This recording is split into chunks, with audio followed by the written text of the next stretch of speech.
طلباء کو پاس کرنے کی حکومتی پالیسی سے نوجوانوں کا مستقبل خطرے میں، رعایتی پاس طلباء یونیورسٹیز اور کالجوں میں داخلے سے محروم ہوں گے۔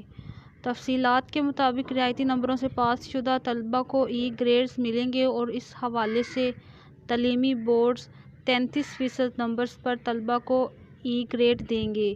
ای گریڈ ملنے پر طلباء کو فرسٹ ایئر اور بی ایس آنرز میں داخلے نہیں ملیں گے۔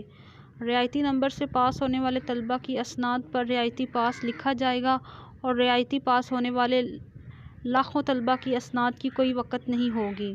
پنجاب کے تعلیمی بورڈز میں 33 سے 39 نمبرز تک ای گریڈ دیا جاتا ہے۔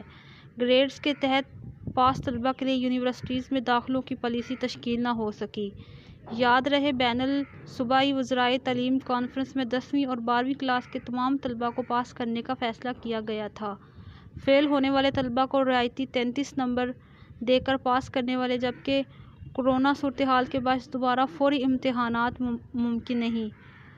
وزیر تعلیم شفقت محمود نے اپنے ٹوئٹر اکاؤنٹ پر ٹویٹ کرتے ہوئے بتایا تھا کہ بورڈز کے امتحانات مئی اور جون میں ہوں گے، جبکہ اگلے تعلیمی سال 22 اگست سے شروع ہوگا۔